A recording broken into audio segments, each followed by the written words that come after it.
Hi, everybody. This year is for Parshas Mishpatim, and the topic is how to be an ethical, moral person. In 2024, this is a very pertinent question because it seems that many people have gotten things very confused. So here we go. Last week's Parshas Yisro, the main event was Matan Torah. We received the Torah on Har Sinai. Whoopee! God revealed himself in this incredible revelation of his divine presence. And we were like, wow, God is so real and so true. And it was so obvious to us in all his glory and wonder. And now we have received the Torah and comes to the next parsha, and we want to know, all right, well, what's in this Torah that we received? What is it? What's in it? What does it say? And the answer is Mishpatim. This parsha is called Mishpatim because the majority of the parsha are laws. Mishpatim means laws, but it's a specific kind of law. You see, there are three kinds of mitzvos. Mitzvos can be divided in various ways. One of the ways that they can be divided is in three categories: chukim, edim, mishpatim.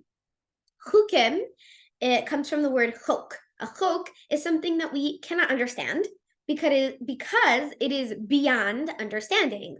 It's not that we can't understand because we're not smart enough to understand, but we can't understand it because the source of this mitzvah, of these mitzvahs, are beyond a place of understanding. And I think this is a very important idea to understand in Judaism, which is that sometimes we do things and we believe in things that we can't understand, not out of ignorance, stupidity, simplicity, but because we have this recognition that seichel means intellect itself is a creation. Intellect itself is a limited thing that God created as part of creating this world, which means that God preceding God, as which created the world, created intellect, and therefore the Torah, we know, preceded the world, and so the mitzvos of the Torah precedes intellect. So, and this is really what we're going to come to in the end, even when we can come to some sort of an understanding of certain mitzvos, we have to also recognize that the root of the mitzvah is something that we cannot understand. I like to say that faith itself isn't irrational, rather it is higher than rationale. So mitzvos too, it's not that they are irrational, although sometimes they can look that way, but rather they come from a place that is higher than rationale, than intellect, than understanding. So a chok, however, is the kind of mitzvah where that becomes very obvious, because try as we might, we cannot understand it. Why should a Jew not wear a piece of clothing that has a mix of wool and linen? It's called shatnez. Shatnez. It's a mitzvah in the Torah to not wear any clothing that is shatnez. It has a combination of anything that has a combination of wool and linen. Why? I don't know. Beats me. And that's the point. We don't have to understand it. This is God's commandment, and a mitzvah is also God's ratzon, his will. It comes from his will, and his will is like, you have your intellect and your will. And sometimes if something is coming from your intellect, you can try and explain it, and somebody can possibly understand it. They might understand, they might not. But if something is coming from your will, like, this is what I want, well, like, I can try and explain it to you, but ultimately it's just what I want. Like, why do I like chocolate more than vanilla and you like vanilla more than chocolate? I don't know. We can debate it and philosophize it as much as we want, but ultimately this is what I like and this is what you like. It's what I want. It's my will. So it's an interesting thing to think about, that there is that distinction. And the mitzvos come from God's will, which means, again, that it's higher than rationale. Okay, so a chok, mitzvahs in the Torah that we cannot understand, try as we might. There is no intellectual basis to our human understanding. Or there is no intellectual basis at all, right? Like we said, it's rooted higher than intellect. The other mitzvos, as much as they are also rooted in a place higher than intellect, they're more understandable to us. God includes them in some sort of logic that we can hold on to. So that's really a gift to us, thanks God. So we can, kind of understand something a little bit sometimes. But these are what these categories are. Eidim are the kind of mitzvos that, see, we wouldn't have thought of them on our own, but now that we have it, we can understand where it came from. So for example, Shabbos. I don't know if we would have come up with that on our own, but God created Shabbos to commemorate creation and to commemorate that after 6 days of creating the world, he rested. So, okay, so that's why we keep Shabbos. We have a why attached to it. Or mitzvos like Pesach, right? Matzah and maror to commemorate the slavery and the exodus of the Jews from Egypt. Oh, okay, so that's why we have Pesach. So I can understand that, right? So that would be in the category of Eidim. Mishpatim, which of course will be the topic of the week, because the Parsha is Parshas Mishpatim. Mishpatim are the kinds of laws that are what we would call civil law. They are so understandable to us that we would have really come up with them on our own to simply create a civilized, socialized society, right? We need these laws to keep society going, right? If people are killing each other all the time and stealing all the time, that's not a sustainable world to live in.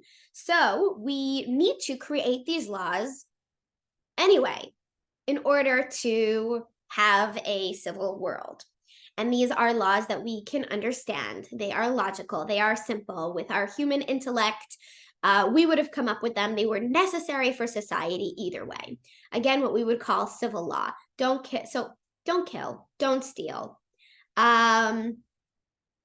What to do if, not to damage somebody else's property, and what to do if you did damage somebody else's property. Compensation, paying somebody back. Like laws about borrowing things and watching things for people and all of that. So there are a lot of those in this week's Parsha, and that's why it's called Parshas Mishpatim. And here is our question.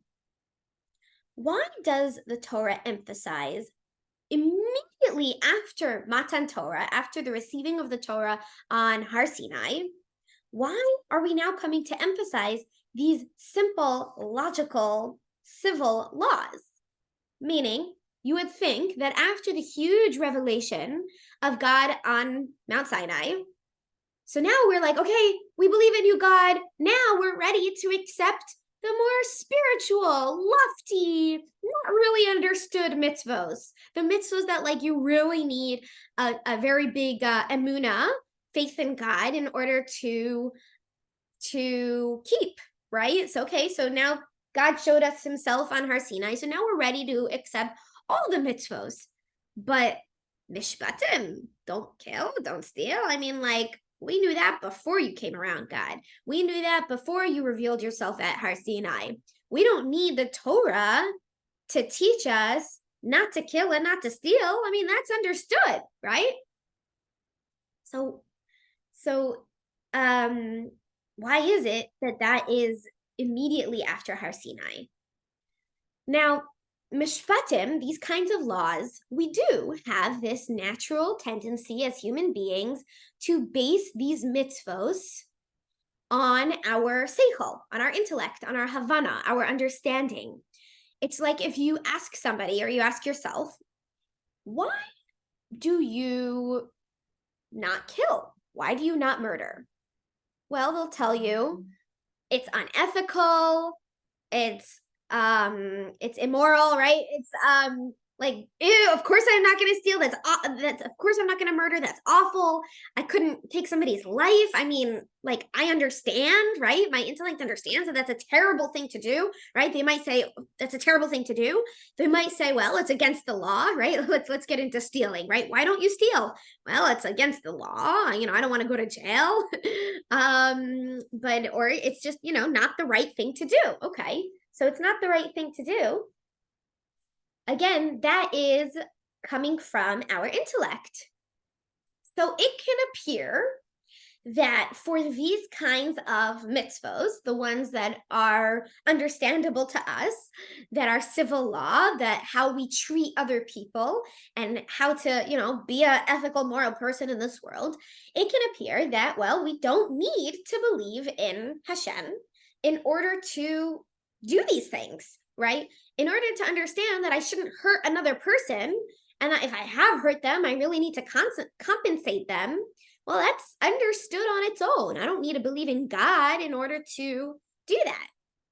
Well, by juxtaposing the giving of the Torah on Har Sinai with Mishpatim, with these laws, the Torah is coming to teach us something so incredibly, crucially important.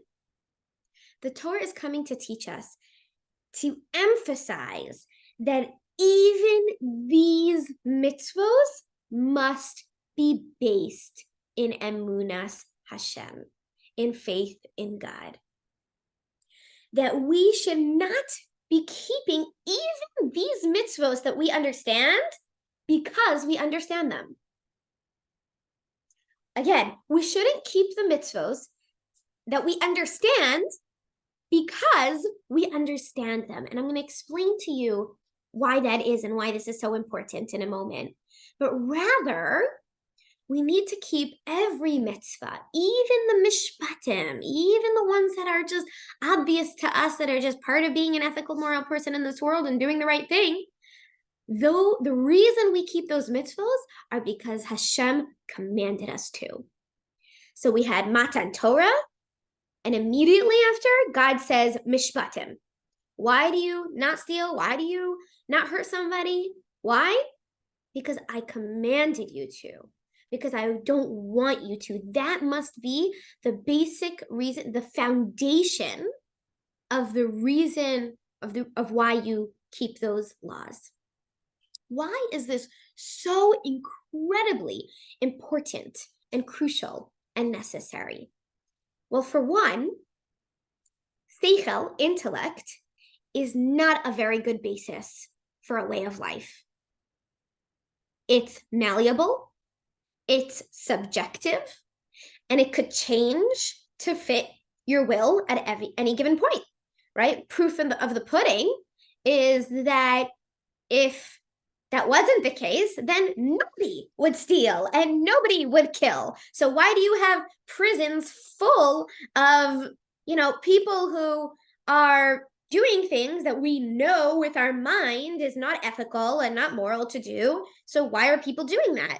Well, our intellects are very subjective, and they're very, we are subject to things other than our intellect. We're subject to our desires and our emotions and our jealousy and our rage. And people can come up with all sorts of justifications for things, right? Or they're power hungry, or you justify, oh, well, actually, it's not really a problem, right? Why? Because they're biased. So our intellect is very biased. And so therefore we can rationalize anything. And in fact, I think that a very pertinent example of this on a global way is, well, we used to say Nazi Germany was the highest of society. They were the most intellectual, cultured society of the time, right? With the top universities and the top thinkers and the top artists and the top musicians, right? The most cultured place.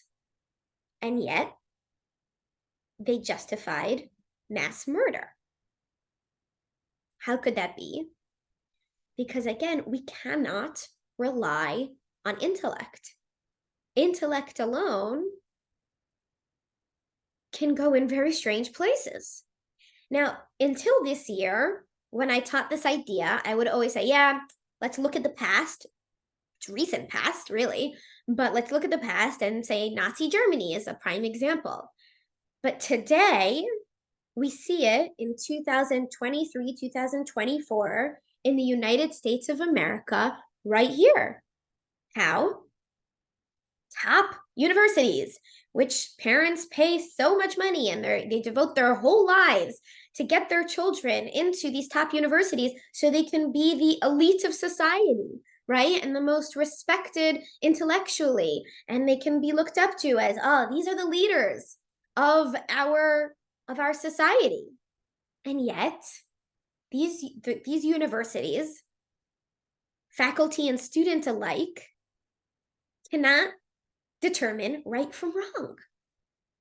They cannot separate good and the worst of evil. How is it that they are so incredibly confused? Because again, when morals and ethics are based in rationale, in logic, in intellect, it can take you in very strange places. It can be warped. And we see today in the United States a lot of very, very, very, very warped kind of thinking, where you can't call a spade, and you can't call the atrocities of October 7th what they are. So, there's a lot of also discussion in Israel about war ethics, right? What is the most ethical way to fight a war?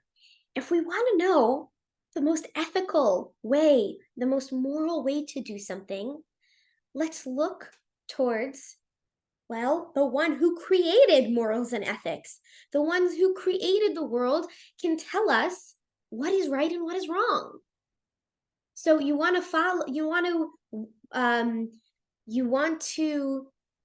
fight a war in an ethical way?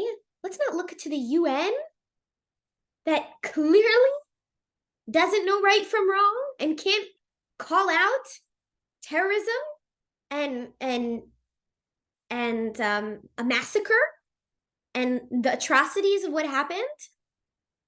But rather, we can look to the Torah. We can look to the Torah to teach us. I think Manis Friedman I saw is coming out with a book, How to Win a War, using the Torah's approach, and I've heard him speak about it.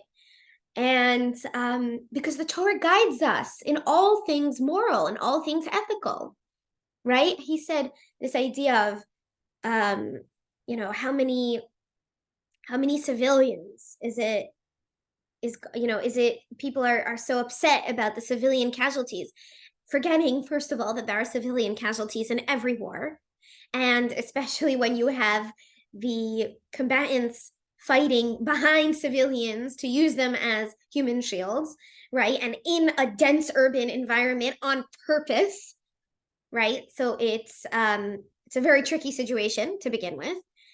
And Manis Friedman said, yeah, what if you say like, okay, well, 10,000, that has to be like, the max, right? And of course the numbers are horrifying when you look at them just like that, right? Like, oh, 10,000 people. He says, but if you don't win the war and you don't achieve your goals and you stop because you reach the max, right? He said, oh, now it's not ethical anymore to continue fighting, right? Too many casualties. So you stop. Then what happens is that now every single person who died, both the civilian casualties as well as the soldiers, has now died in vain.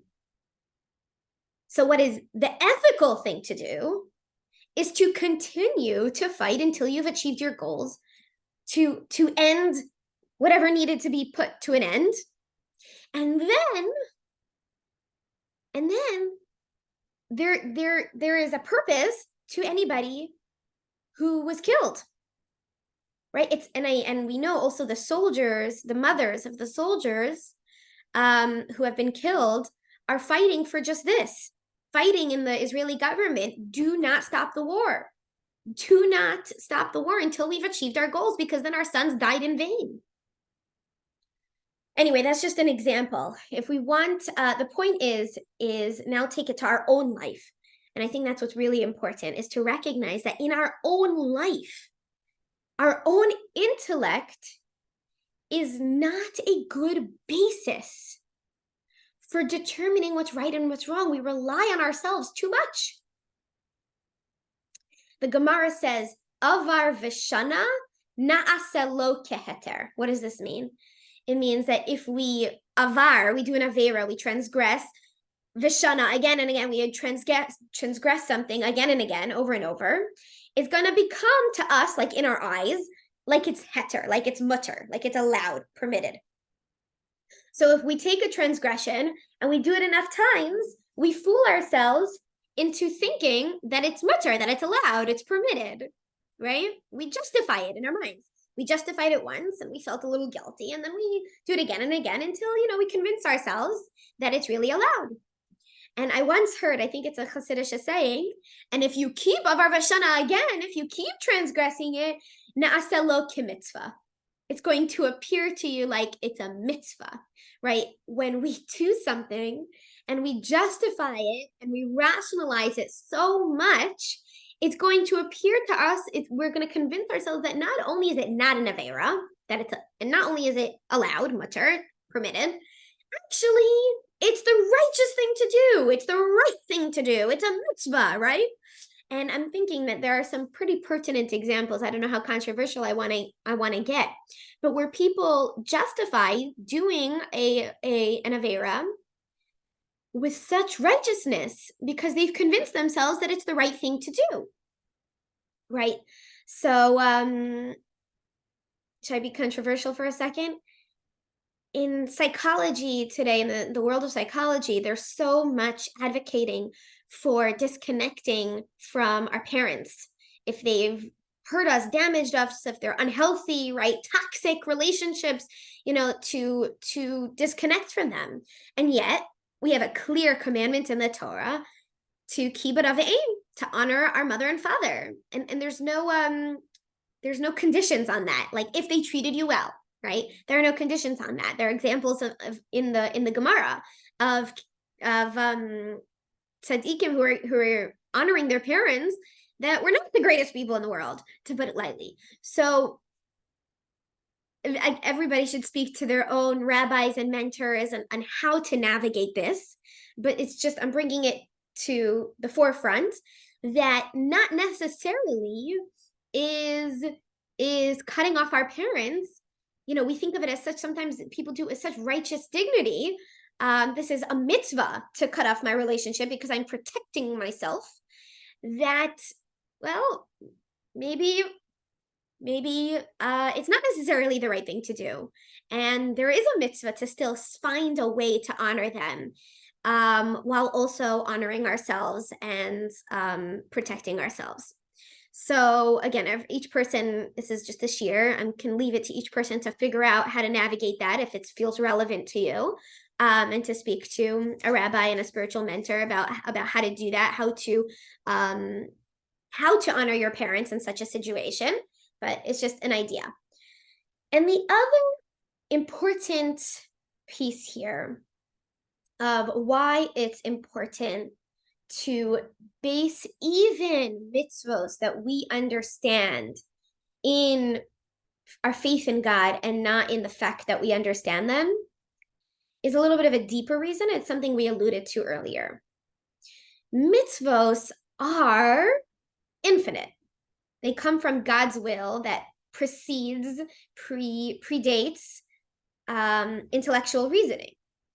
And therefore, a mitzvah that we understand with our human intellect, if we're only doing it because of a reason, because of the reason that we understand, we're missing the entire inner depth of the mitzvah. That a mitzvah comes from the word tzavsa. Tzavsa v'chibor means to connect, A mitzvah ultimately is about connecting to Hashem. That's what a mitzvah is. And so when we fulfill a mitzvah because we understand it, we're missing this golden opportunity to connect with Hashem. We leave Hashem out of it. Oh yeah, I got this. Let's say even tznius, even if somebody dresses modestly because they believe in dressing modestly, and they believe in the dignity of their body and whatever it means to them, right? They have all the reasons in their head for why they justify and understand and appreciate the mitzvah of dressing tzniusly. Now, first of all, that's a beautiful thing, and we should all learn and appreciate, understand. And there are other classes that I can give about the importance of understanding why we do what we do. And that is very important. But right now, this year is about kind of the flip side, which is that we should understand as much as we can, but ultimately, the reason we do it is not because we understand. Because if we do, well, then again, we start to justify when we should and shouldn't do it. Like, oh yeah, I, am tznius because X, Y, and Z, and therefore it doesn't apply in X, Y, and Z situation, right? I mean, I'm being really blunt here in this class, really blunt examples, I hope very relatable examples. But we each have certain mitzvahs, certain things we do that we do because we understand why we do them. So we do them when we understand them. And when we reach that limit of, okay, well, now it doesn't make sense to me in this situation, in this context, in this scenario. So now we've reached our limit, and we can sometimes, we won't do it. And right, of course, that's problematic. That's really both examples here. One, how the danger of basing it in intellect, because it's subjective, and therefore we will only keep the mitzvah when we understand it. And when we start to rationalize why we don't need to keep the mitzvah, then we'll stop keeping it, even when really the mitzvah does apply and would apply. But also, the second point is that we are missing that the mitzvah ultimately is not about what we understand and what we don't understand. The mitzvah is about an opportunity to connect with Hashem. And therefore, it's almost like specifically when we don't understand the mitzvah, specifically when we're struggling with why should I, and it doesn't make sense to me, and I don't get it. It's like in those moments, and when we choose to do the mitzvah anyway, that becomes clear that we are doing it for Hashem. That becomes clear that this mitzvah that I'm doing is about my relationship with Hashem and not about the reason that I have in my head. And so the idea is that kind of experience of connecting to Hashem through every mitzvah can be experienced even when I understand the mitzvah. Yeah, Hashem, I understand why this is a good thing to do right now, and it makes sense to me, but why am I doing it? To connect with you. And when is that put to the test? When we reach our limits of understanding. So again, every mitzvah, the Mishpatim at least, the Mishpatim and the Eidim, they may have a reason, but ultimately, the source of the mitzvah is beyond reason. And so I would like to end with this idea that let's stop taking our intellect so seriously, our rationalizations of mitzvos, because again, they're sourced in something way deeper. And when we rely on our intellect alone, it's really subjective. We have to recognize our own biases. And therefore, if we truly want to be a moral and ethical person, we can look to the Torah. And if we want to,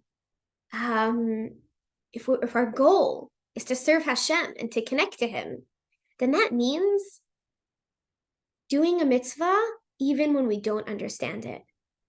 And even more so, even when I do understand it, I can have the recognition that the foundation of my mitzvah doing is because Hashem commanded me. So if I were to ask you after this shir, yeah, so why don't you murder? Why don't you steal? You know what the answer would be? Because Hashem said so. All right, everybody, have a beautiful Shabbos.